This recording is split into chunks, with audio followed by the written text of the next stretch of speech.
Now that our kids will be home from school for a bit, it might be a good time to take a closer look at their use of technology and social media. How do we monitor them and protect them without becoming a helicopter parent? I recently sat down with Caleb Kinchlow. He's the author of the new book, Parents, Kids, and Technology, A Parent's Guide to Raising Kids in the World of Technology.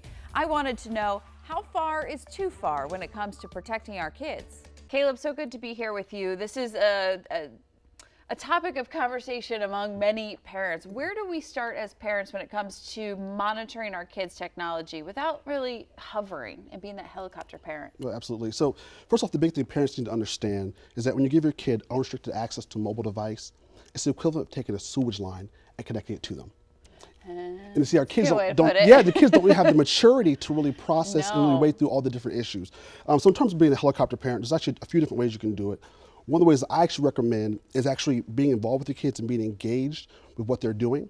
One way that I like to do it is, if my son, I have a 14-year-old, if he wants to download an app, for example, he has to send us a notification or to download the app. And then once we get the notification, my wife and I, we're able to have a conversation between the three of us. That way it's not just us trying to control everything, it's saying, hey, you have some responsibility as well, and we're all in this together. And then they get to explain like why this app is important for them, like especially if it's any of the social media apps.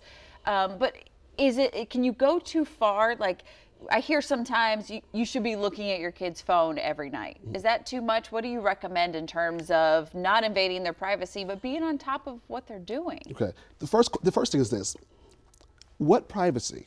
I mean, let's be honest about this. I like you. I mean, let's be honest. Okay, so with the smart devices, you're most likely the person paying for that smart device. Yes. You're paying for the Wi-Fi. Yes. They're in your home. Yes. So really, it's your right to check whatever you want to check. Okay. You know, and really, but then also it depends on each kid. Yeah. You know, some kids need more monitoring. Other kids are more responsible. But that's why that having the conversation works. But also, there's certain apps you can use that help monitor. Okay. So one of the apps I like to use is called Bark. It basically gives you notifications for certain keywords that pop up certain images. That way you don't have to always look at everything. You know, and also you tell the kids, hey, this app is on there, and if you take it off, I get a notification about that anyway.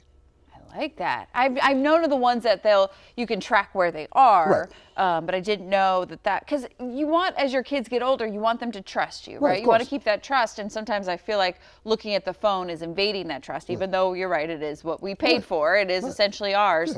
Yeah. It's a dialogue too. You're talking, you're having ongoing conversations with your kids, so it's not just, hey, we know everything. No, we're going to talk together about these different things to help you on your journey. You wrote a book called Parents, Kids, and Technology. What prompted you to write that book? Right. Well, over the past few years, we've seen increasing headlines of kids dealing with anxiety, suicide, depression.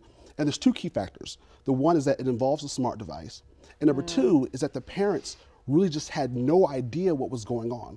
So I want to do a basic practical resource, only 8-9 pages, an audiobook as well, that has key discussion guides and key takeaways for those what I like to call courageous conversations with your kids. I like that, having kind of a guide of even just where to start in the conversation and the right words to say so that your kids stay engaged and it's more of a conversation and not a parent telling a kid what to do. Absolutely. How has it been with your 14-year-old and dealing with social media? You know, I got a 15 and a 13, so I need some help. Yeah, you know, it's been very interesting. You know, I'm obviously living it every single day, and it's like my wife and I we're living the situations. We'll say, oh, that just happened. Hey, that was chapter 8 in the book. You know, so it's definitely been interesting. Where can we find more about the book and just some more tips on how to have these conversations and really how to protect our kids? That's ultimately what we want to do. Absolutely. So the best way is you can go to my website, which is calebkinchlow.com. I've got tools on there for discussions as well, in addition to the book. So please just check that out. All right. We want to protect our kids, but we want them to grow into adults and learn as well. So finding the right tools to do that. Caleb, thank you so much. Hey, thanks for having me. We appreciate it.